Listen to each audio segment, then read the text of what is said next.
OTAs are in full swing and flowery branch, and we're here to talk about it right here on Falcons Daily. I'm Craig Green, your host, CG, and we're going to break it down for you. Thanks again for tuning in. And once again, we are over 600 subscribers. Thank you guys so much for your time and your energy. Appreciate all of you hitting that subscribe button. Please share it with your friends. Let's get to 1,000, shall we? Let's get to 2,000. Guys, you know, right now it's OTAs going on right now. Organized team activities, helmets and shorts. It started yesterday as the Falcons are in the building, rookies and veterans together. It is voluntary. So again, right now, not everyone is in attendance, as you can see by our first headline about Kirk Cousins, our backup quarterback now, QB2 Kurt Cousins, last year's starter for the Falcons, was absent at OTAs today, or yesterday, that is. And, you know, it was not addressed per se by Raheem Morris during the press conference so much. He didn't really give a roll call about who was there, who wasn't there. But again, it was noticed and noted by several in the Falcons media that Kirk wasn't there. He's made it known that he wants to be a starting quarterback. I mean, he did have a meeting with Arthur Blank about him wanting to be a starter, trying to get his way out of Atlanta possibly, knowing that the team is now behind Michael Penix as the starter because, you know, Kirk's poor performance during the middle part to the third quarter of last season.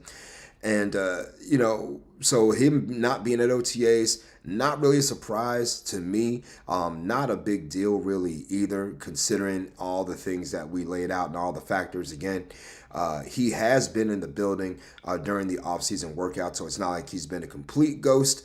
So right now, him not being there for this portion or first day of, I don't really see it as a big deal whatsoever. Perhaps it's an indicator of things to come. Who knows?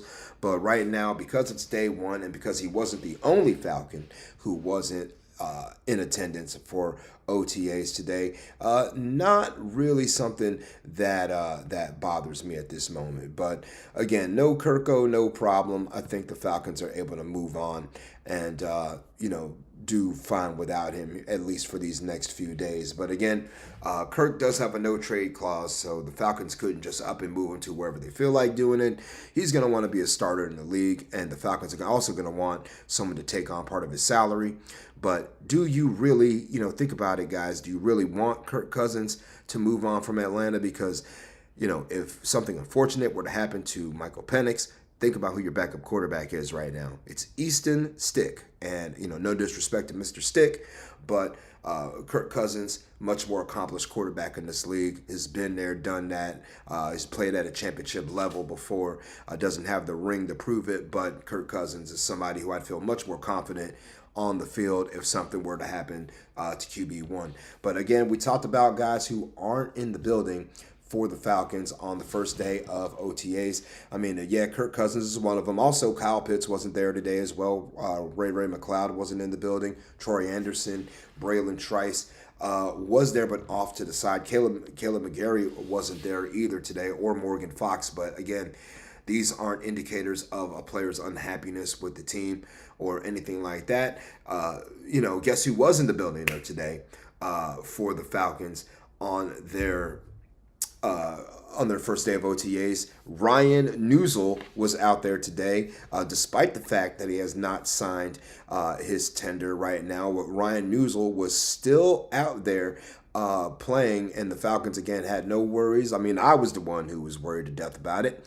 But, of course, he, you know, is out there taking first-team reps as the Falcons center. But, again, no Kirko, no problem. You know, no big deal to me. Again, multiple players missing today. And, again, we already kind of knew where Kirk stands. You know, he wants to be a starter. Can't blame him for that. Falcons are trying to move on to Michael Penix. Again, business is business, so it is what it is. Now, speaking of Michael Penix, several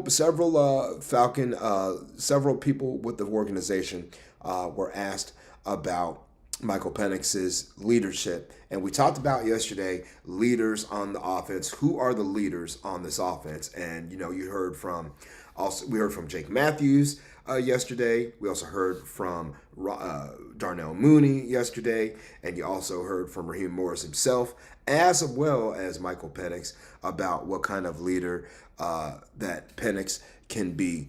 And they said he's more of a quiet guy. He's leading in his own way. He's not, the same. He's not a rah-rah guy, so to speak, where he's giving passionate speeches and things like that.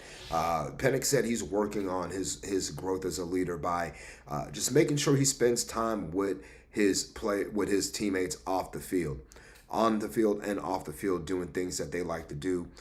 Chopping it up with them in a personal setting. And again, that's really how you get to know people and how you get to grow and also build those relationships. I mean, it does start with some of that too. So good on Michael Penix to do that. But Raheem Morris talked about his leadership as well, said it's something that's growing every day. Jake Matthews views him as a leader of the team. And again, this is the longest tenured Falcon, Jake Matthews, who's not going to pull punches. He's not going to BS you when it comes to that. So he views him as a leader as well. And again, so Darnell Mooney said similar things about Penix's leadership style, that he's more of a quiet leader.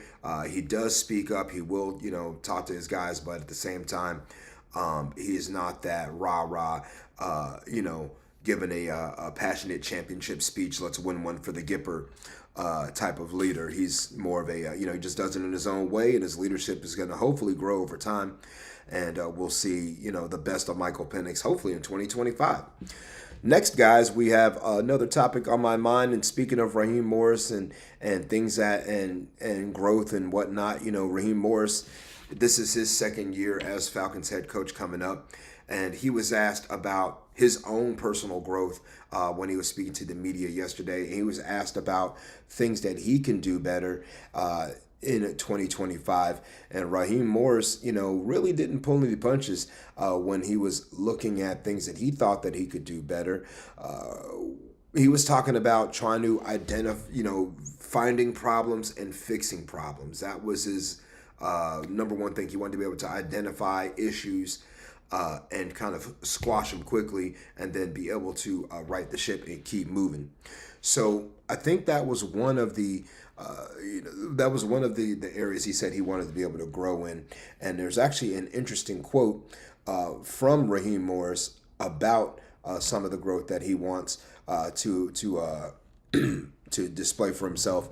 And what he said was, when he talked about his own problems, he said, when we can identify those problems faster, not waiting so long to fix them, I think that's something I can do better personally. So he's talking about, fixing problems on the offense, problems with the defense, getting in and out of the huddle, things of that nature.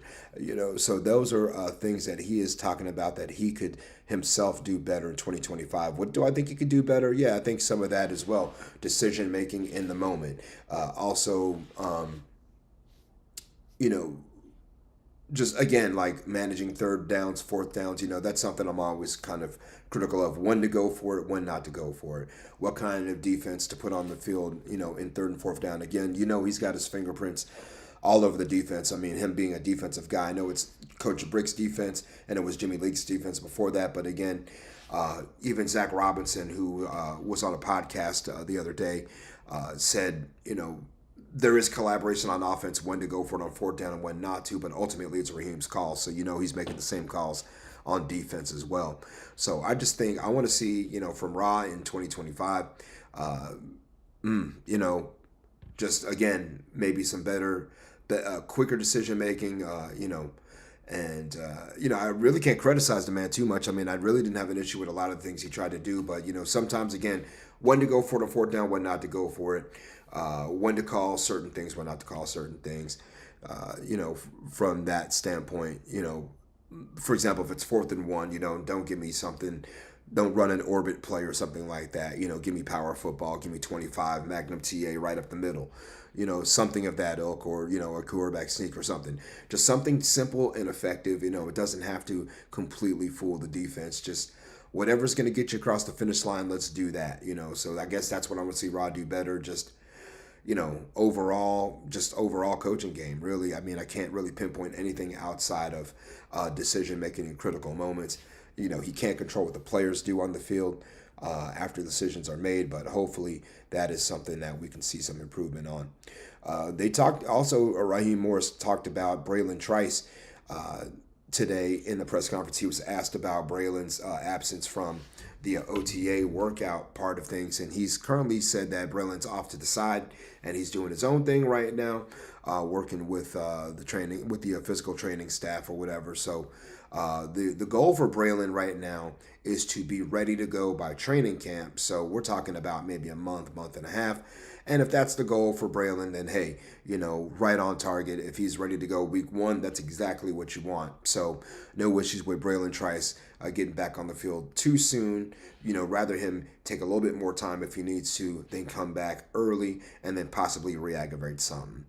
All right, everybody, let's go ahead and call it good for today. There's going to be a lot of things coming out of Flowery Branch the next couple days, so we're going to have a whole lot more content for you tomorrow to chop it up and talk about Falcons here on Falcons Daily. Follow me at Craig G Sports, CRAIG, the letter G and the word sports, and hit that subscribe button. Make sure you don't miss any of our new content. Thanks again, everybody, for tuning in. We'll see you tomorrow right here on Falcons Daily.